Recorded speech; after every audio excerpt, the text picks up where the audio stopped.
Bienvenidos a Talento Tecnológico, el podcast sobre todo lo que le interesa a los profesionales que trabajan con perfiles IT. ¡Comenzamos!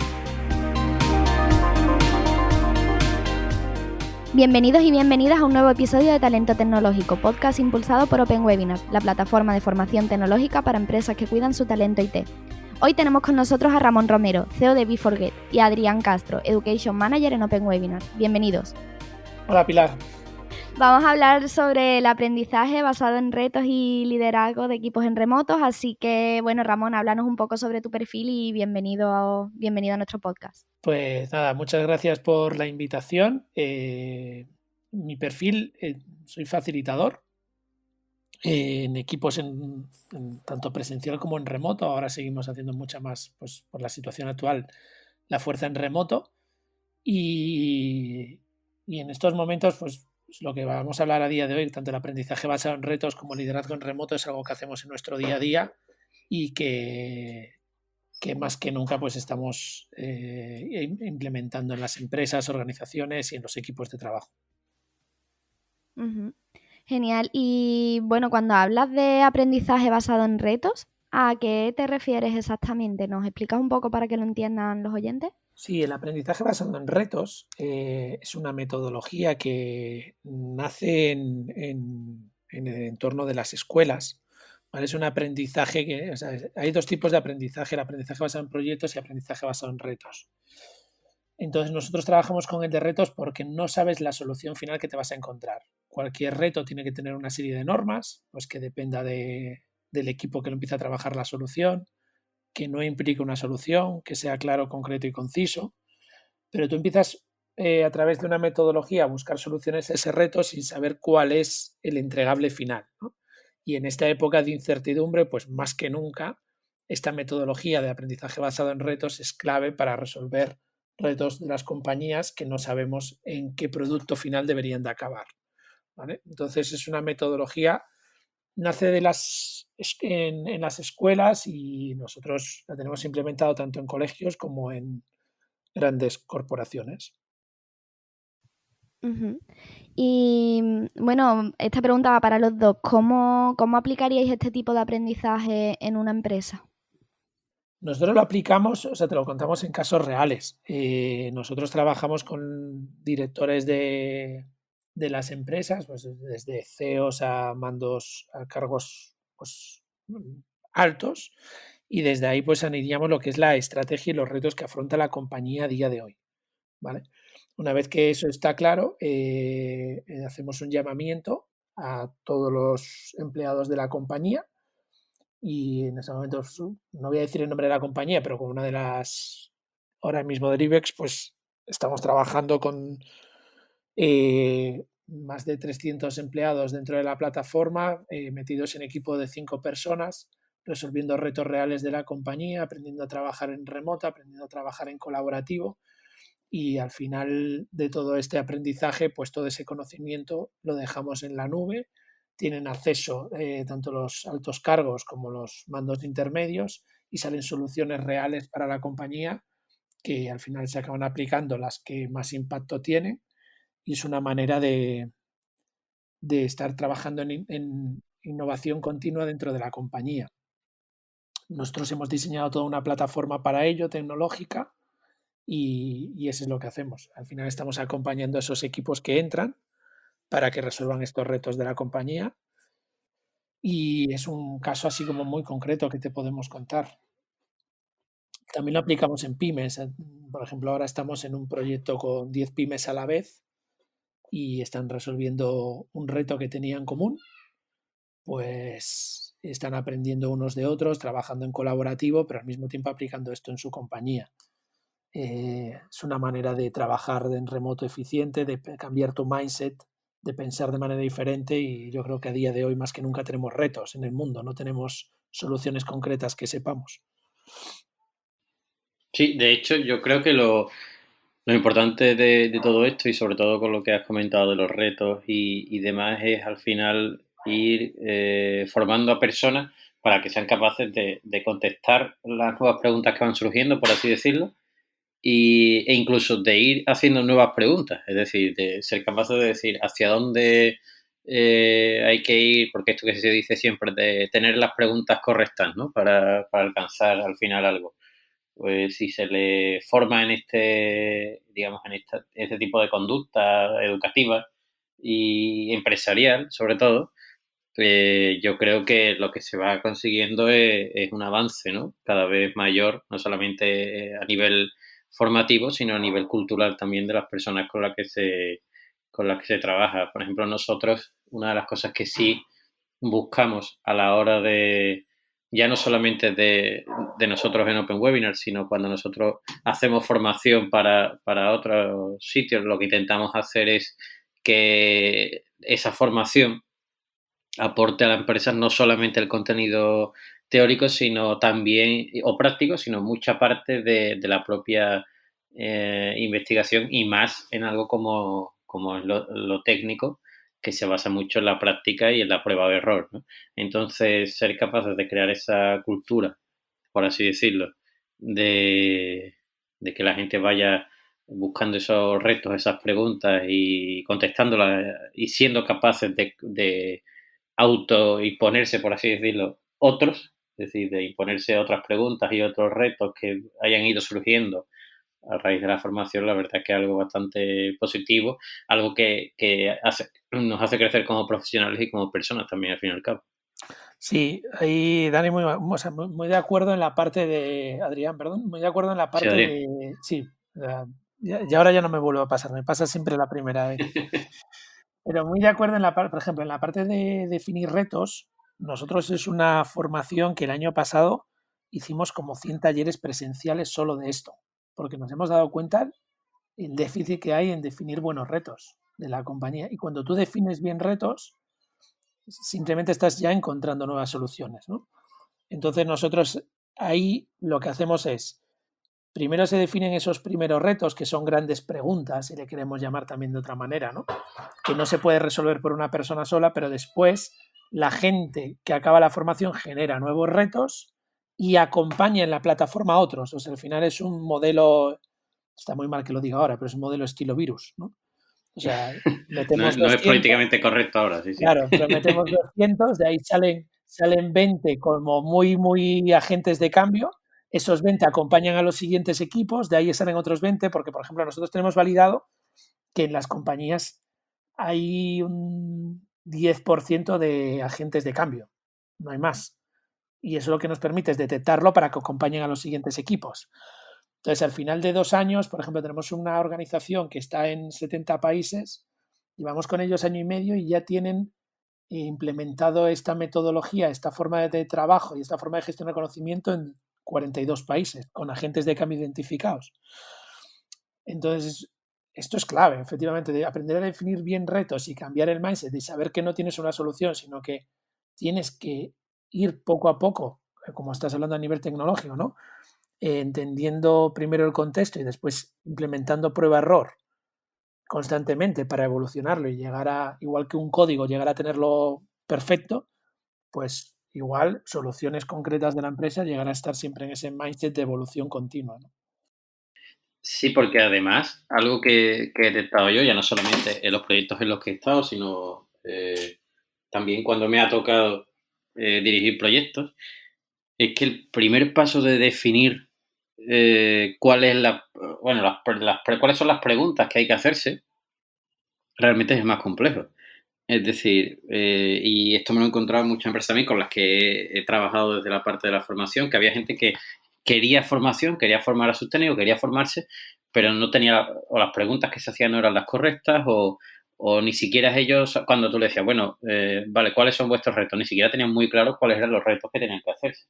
Entonces, a partir de una buena base de cuáles son esos retos o esas preguntas que queremos contestar y ya a partir de ahí ir, porque al final se generan también un poco por la propia inercia, eso que decías de los generadores del cambio, ¿no? Al final es una cosa que va llevando a la otra y que ese porcentaje aparece, pero aparece en función a a hacerse, digamos, las preguntas correctas de cara a lo que quiere cada uno. Totalmente, ¿no? Es que hay gente que no sabe ni qué retos tiene, estoy totalmente de acuerdo. Y después que los retos, por ejemplo, tienen que cubrir lo primero, 3 requisitos, ¿no? Que no implique una solución, que dependa de nosotros la solución y que sea claro, concreto y conciso. Yo siempre pongo el mismo ejemplo, pero parece parece muy tonto, pero es que es real. Tú vas a un equipo y hay dos retos: la falta de tiempo, ¿no? Y la falta de comunicación. La falta de tiempo es que no es un reto, es que es el peor reto definido de nuestra era, ¿no? O sea, el tiempo es igual de democrático en Gambia que en Madrid. Es el único democrático 100% que hay. Y entonces, ¿cómo podríamos priorizar nuestro tiempo para que los empleados consigan ser más eficientes y estar más motivados? Ya es un reto, porque ya estamos hablando de priorizar. Ya está. Entonces, hablarnos bien y definir bien retos nos va a hacer empezar a buscar soluciones concretas a ese reto. Y esto las compañías lo necesitan, también estar alineados a la visión que tiene la compañía. Muchas veces nos damos cuenta de que la gente no conoce a dónde va la compañía. Entonces, es muy difícil la toma de decisiones. Bueno, hay una serie de... a mí es un mundo que me apasiona y lo trabajamos también con niños pequeños. Estamos ahora con unos 1000 y pico alumnos de colegios y es alucinante ver lo rápido que lo pillan los niños y cómo lo interiorizan y dicen, vale, va de esto, ¿no? Y la vida es un reto. Yo siempre digo lo mismo. Bueno, pues ahora que estamos hablando de retos, de la toma de decisiones y que también han mencionado, Ramón, la situación que estamos pasando en este momento del trabajo en remoto, que nos hemos visto forzados, muchas empresas nos hemos visto forzadas a trabajar desde casa. Nosotros, por ejemplo, pues llevamos algo más de una semana probando esta forma de trabajo y supongo que muchos de los que nos están escuchando también. Entonces, desde la perspectiva de una persona que sí ha gestionado más equipos en remoto, que ha pasado más tiempo en remoto, y también desde la perspectiva de Adrián, que como yo, pues lo está viviendo como algo un poco más nuevo, me gustaría saber qué consejos le daríais a los que nos están escuchando para afrontar sus retos, sus nuevos retos, digamos. Vale, yo lo primero, dejar algo claro. Yo en cuanto a COVID-19 y teletrabajo soy igual de novato que cualquiera, porque yo no teletrabajo con 3 hijos en casa, ¿sabes? Y, y esta situación es nueva para todos. Dicho esto, yo os cuento cómo nosotros teletrabajamos. Nosotros pues no nos ha cogido de sorpresa porque totalmente somos equipo deslocalizado y no teníamos oficina. Eso no quiere decir que no nos veamos presencial, ¿eh? O sea, cada 3 meses hacemos una junta presencial donde nos juntamos 1 o 2 días.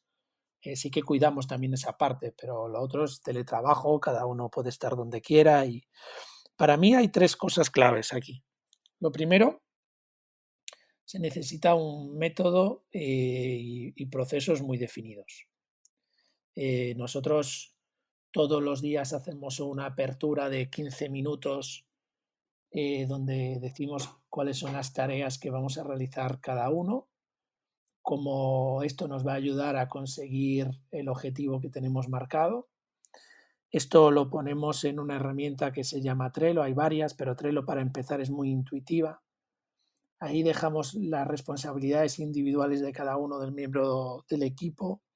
También decimos las horas que nos va a llevar cada tarea para calcular el tiempo que le vamos a dedicar y que no nos estemos poniendo más tareas de las que podemos alcanzar. Hay un líder que es el líder encargado de que se vayan moviendo, o sea, de que dé acompañamiento a las personas para que vayan moviendo las tareas si tienen algún problema o algo. Después en Slack lo trabajamos, hay otros, WhatsApp no lo utilizamos. WhatsApp es curioso porque solo lo utilizamos para celebrar. Entonces es una norma que tenemos puesta en nuestra empresa y con todos los equipos que trabajamos. Nosotros a día de hoy trabajamos con más de 200 equipos en remoto. O sea, para que os hagáis una idea de cómo o ponemos normas muy concretas o esto no va, ¿no? Entonces, por ejemplo, el WhatsApp solo se utiliza para celebrar. Hay un buen notición, se pone ahí y ya está, pero nunca para pedir algo, para dar un marrón o para lo que sea. Después, somos muy pulcros a la hora de documentar. Entonces, Si tenemos una nueva idea, no nos vale lanzar la idea, hay que documentarla, bajarla a una hoja de concepto, que es poner el nombre de la idea, describirla, qué objetivos cubre la empresa, necesidades del usuario, poner qué hipótesis siguientes queremos validar con esta idea. Lo documentamos y lo dejamos subido en la tarjeta, le ponemos en la tarjeta de Trello, ponemos el valor que aporta.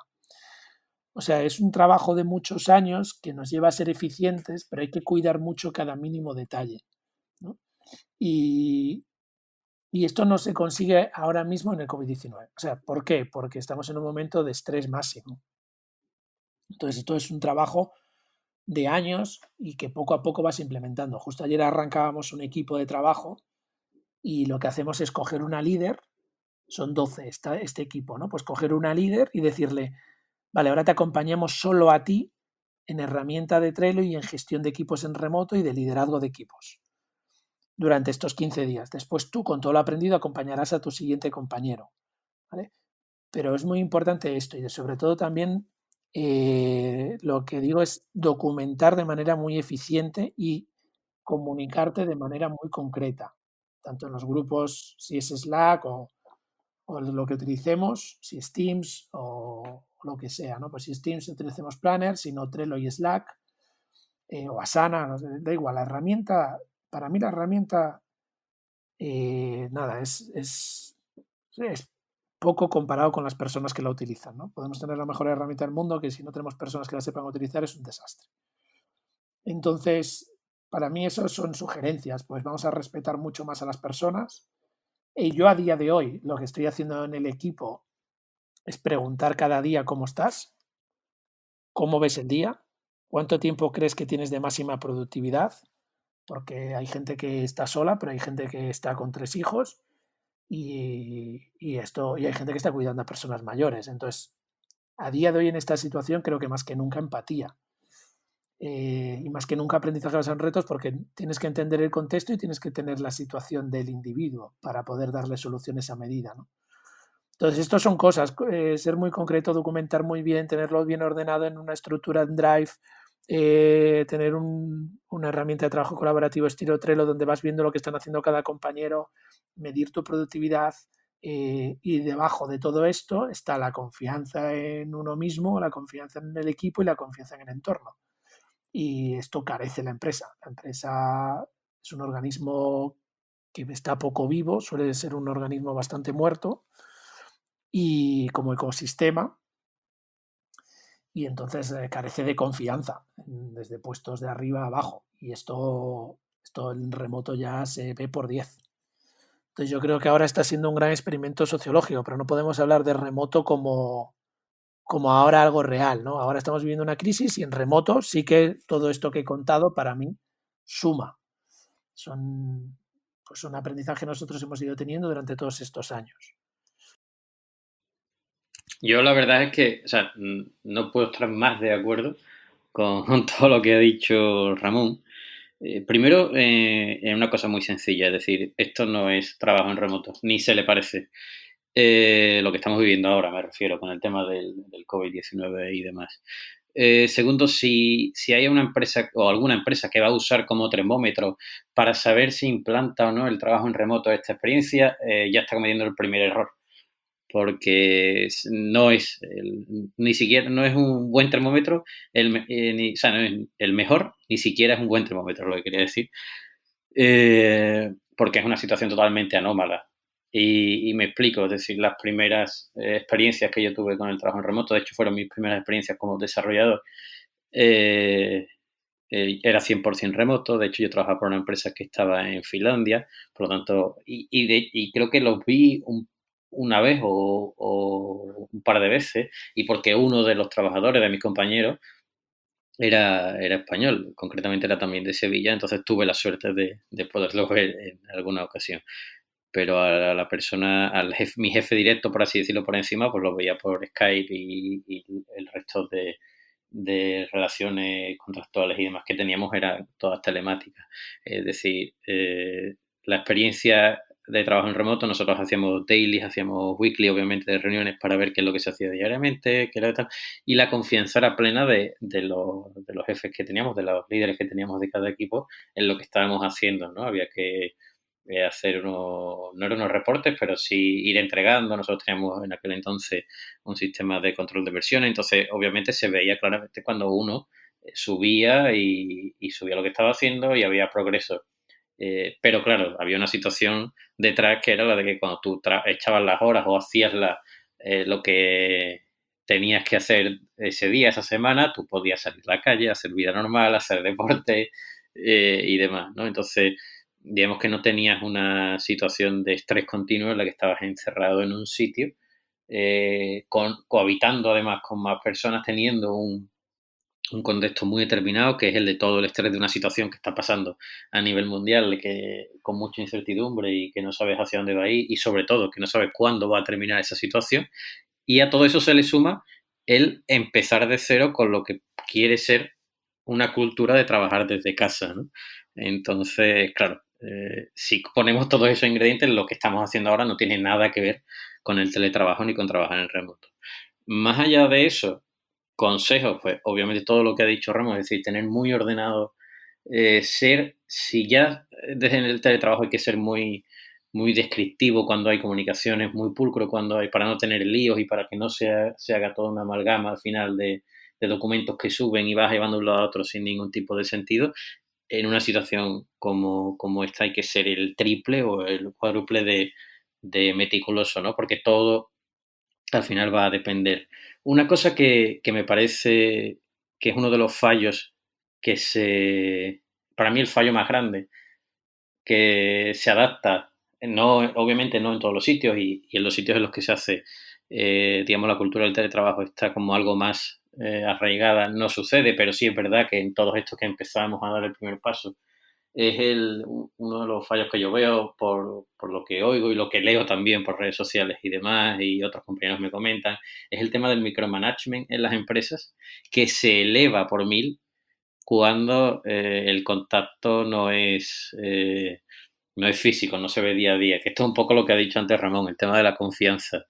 Es decir, si la empresa tiene este tipo de procesos tan poco productivos como el micromanagement, que es estar constantemente encima de una persona para ver si hace su tarea, cuando no lo vemos presencial, eso se multiplica a unos valores brutales porque existe esa confianza detrás, o sea, desconfianza, perdón, detrás de todo esto. Entonces, yo creo que antes siquiera de plantearse a alguien el teletrabajo o el trabajar en remoto, tiene que trabajar otros valores desde la oficina. Es decir, hay que trabajar otros valores en sus empleados de la confianza en todo el equipo, que sean capaces de que haya unos buenos hábitos de trabajo dentro de todos los departamentos. Y al final, el hecho de que estén en la oficina o que estén trabajando desde casa va a ser un mero formato. Pero yo creo que las bases tienen que ir por otro lado, no tienen que ir, que no tiene que influenciar el contexto físico en el que se esté trabajando a la cultura del teletrabajo o el trabajo a la oficina. Obviamente, en el caso en el que nos encontramos ahora, ya digo que no se puede medir de ninguna manera, no se puede usar como termómetro de nada y es más un experimento sociológico, por así decirlo, que otra cosa. Más has hablado de dónde viene la historia. Yo soy un amante de los hitos históricos, la historia, y siempre que tengo un reto complejo empiezo por ahí, ¿no? Entonces has hablado de que el teletrabajo viene de muchos programadores a nivel mundial y todo, y unas líneas de código y todo trabajándolo desde ahí. Todas las metodologías que conocemos, como las grandes innovaciones vienen del ejército, todo esto viene de programadores trabajando de todo el mundo y programando así código abierto, ¿no? Entonces, creo que hay una cosa que has dicho importante que les puede valer para ahora mismo y es saber lo que quieres tener en 15 días. O sea, que eso es lo que hacéis vosotros, o en semanas, o en días. Oye, ¿qué quiero tener acabado hoy? Y desde ahí confianza. Y si no puedes acabarlo, levanta la mano, di algo. Pero ya se te ha quedado asignada una tarea. ¿Sabes? Entonces, eso ayudaría al micromanagement a confianza, a seguir manejando la confianza entre todos.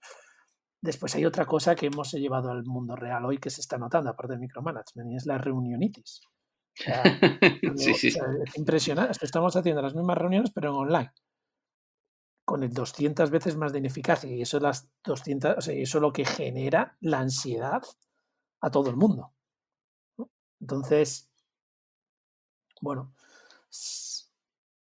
esto es un poco la situación actual, pero el teletrabajo es una oportunidad única para todo. Es más sostenible a nivel planeta, es más sostenible para las personas, se trabajaría mucho más desde la confianza y seríamos más productivos, más eficientes si lo hacemos bien.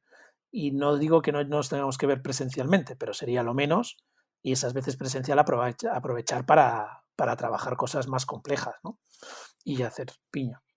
Por eso yo siempre digo que más que un cambio tecnológico o un cambio empresarial, es un cambio social, o sea, es un cambio cultural. Al final, lo que nos tiene que llevar es a evolucionar en nuestra cultura, no en nuestra tecnología. Nuestra tecnología está preparada y si no lo está, tiene la escalabilidad para estarlo.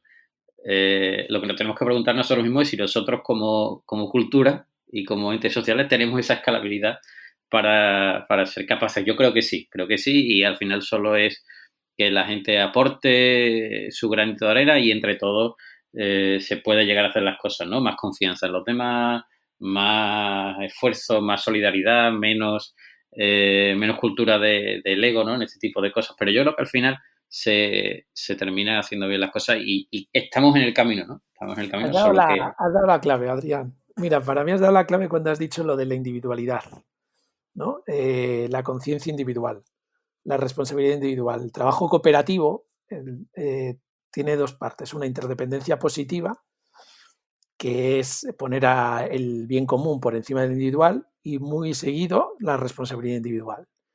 Yo creo que va un tema de, nombrando a Saramago, un tema de conciencia, ¿no? Decía, la evolución del neoliberalismo es la conciencia. Y sí, sé que no es un sistema, pero cada uno tiene la suya y hay que trabajársela, ¿no? Pues tenemos que evolucionar en conciencia, como seres individuales. Y la conciencia de saber cuándo estás haciendo bien tu trabajo, cuándo no, es clave. Y continuando un poco con la situación actual, que creo que además todos estamos tendiendo a formarnos más de lo que hacíamos antes, quería preguntaros, para inspirar un poco a quien nos esté escuchando, ¿cuál ha sido la última formación que habéis realizado? A nivel individual, o sea, yo como persona, o que hemos impartido. Sí, la que estáis recibiendo vosotros, que habéis elegido como formación. Yo la última, a nivel reglada, porque claro, hay muchas formas de aprender, ¿no? Pero la última a nivel reglada, me hice un curso en el MIT sobre nuevas tecnologías y fueron como un curso de pago de creo que fueron 3 meses. Y me valió mucho para comprender todas las nuevas tecnologías, ese conocimiento de la herramienta y cómo se va a jugar la partida con todas ellas. Entonces, esta es la última y me parece un lujazo tener esos maestros a golpe de clic y con un precio no para todo el mundo, pero sí asequible, ¿no? No tan, tan exclusivo como antes. Y a nivel, yo siempre me hago itinerarios de aprendizaje. Y ahora pues estoy en un formato muy lectura.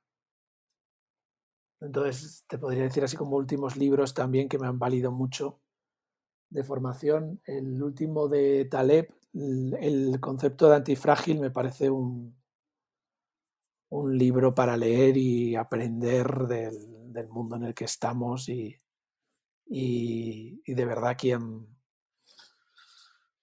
va a poderlo jugar bien y a quién le va a costar mucho, ¿no? Yo creo que Taleb, desde su libro de Cisne Negro, ahora con Antifrágil, es un referente, una persona que tiene una claridad mental brutal y leerlo te acelera tu curva de aprendizaje infinito.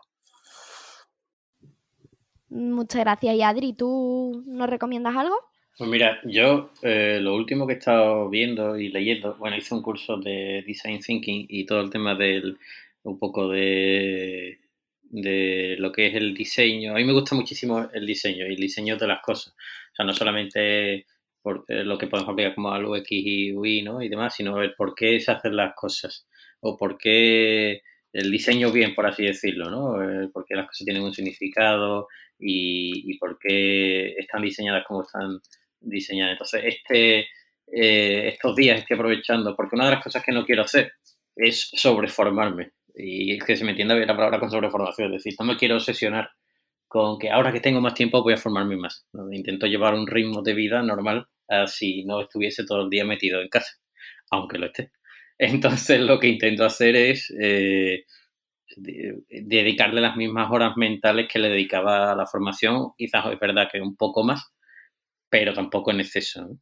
Entonces estoy mucho en esa rama y leyendo mucho por ahí, leyendo mucho sobre usabilidad, sobre por qué es que estoy tratando de encontrar el título de uno de los libros que tengo ahora mismo, pero como estoy también en un montón de cosas al mismo tiempo, no me sale. Y es sobre el diseño de las cosas, o sea, de los objetos que tenemos cotidianos, ¿no? Y es de un autor bastante conocido. Si acaso te puedo enviar luego el enlace y el título para que lo pongas en la descripción del podcast, el libro al que estoy haciendo mención ahora mismo, porque me parece bastante interesante. Lo que explica es por qué se diseñan las cosas, cómo se diseñan y en base a qué, y cómo altera con la usabilidad que le da el ser humano, ¿no? Porque le ha ido dando la historia al ser humano. Y bueno, un poco en esa línea, leyendo mucho sobre conceptos de producto también, sobre formación y storytelling, cómo contamos las cosas y sobre todo cómo enseñamos a contar las cosas a los que ahora mismo son nativos digitales, ¿no? Esa palabra que tanto se usa. La verdad es que, ya te digo, eran muchas cosas que sí tenía también abiertas de antes, que no es algo que está haciendo excepcional ahora. Y lo que intento es hacer un uso razonable de la formación, es decir, no formándome de más, sino formándome bien ahora que tengo tiempo. Ahí justo, Adrián, hablabas de design thinking y cómo diseñamos productos y innovación centrada en el usuario, ¿no? Has ido a una de las cunas, no la cuna real, pero una de las cunas del aprendizaje basado en retos. Design thinking, si te fijas, empieza por un reto, ¿vale? Y no sabes qué es el producto que vas a sacar. Sabes cuál es el reto que tienes, sabes en el contexto en el que se está dando, descubres también las necesidades de tu usuario y a partir de ahí ideas y prototipas hasta encontrar una solución, ¿no? Ha sido a la cuna del principio de nuestra conversación de aprendizaje basado en retos. A eso le tienes que sumar todo eso que hemos ido hablando durante el camino de esta conversación, ¿no? Que es la parte de normas de cooperativo, de cómo se trabaja, de respetos individuales y responsabilidades individuales, ¿sabes? Todo esto es lo que está por debajo del design thinking, por llamarle así, lo que subyace, la filosofía que va en esto, ¿no? Entonces es súper interesante este tema. A mí la verdad es que me apasiona y, por cierto, he encontrado el título del libro, que os decía, que es el diseño o la psicología, según la traducción, de los objetos cotidianos, de Donald Norman. Y la verdad es que es un libro increíble porque habla de por qué, cómo y en base a qué se inventan los objetos que usamos normalmente, ¿no? En casa y que vemos día a día en la calle y demás. Creo que es un libro bastante grandecito y tiene cosas muy interesantes y sobre todo a lo que nos dedicamos a pensar en productos y diseños para los demás, viene muy bien leerlo. Genial. Pues muchísimas gracias. Yo estoy tomando nota de todo lo que estáis diciendo y creo que los que nos escuchan también. Cualquier idea buena, creo, también en estos momentos. Y bueno, y por último ya, para ir cerrando, quería preguntarte a ti, Ramón, si nos recomendabas algún perfil interesante para próximos episodios. Sí, bueno, para mí es amiga y además de amiga, una profesional como la Copa de un Pino, que es Beatriz García. Es la o sea, lleva toda la parte en Team Labs de experiencia de aprendizaje y Team Labs es otra comunidad de aprendizaje que sugiero navegar y aprender de ella. Y para mí es un perfil brutal poder entrevistar a a Beatriz ahora mismo en cuanto a experiencias de aprendizaje, porque yo creo que lo que ha dicho Adrián de más que nunca, olvídate de hacer muchos cursos a la vez, ¿no? Diseña tu propia experiencia, que sea algo sostenible, que no se acabe nunca, ese lifelong learning que ahora está tan de moda, ¿no? Entonces, para mí, sin lugar a dudas, este es un perfil que nos va a hacer ver el aprendizaje de una manera diferente. Genial, pues contactaremos con ella. Muchísimas gracias a los dos por la participación. Recordar también a los que nos están viendo que pueden pedir, que pueden hacer valoraciones y pueden hacer comentarios. Y muchísimas gracias, Ramón, por tu tiempo, y Adrián. Nada, a ti. A ti, Adrián, un placer. Estamos igualmente. Ya conectados y Pilar, muchas gracias por todo. Muchísimas gracias. Nos vemos el próximo miércoles.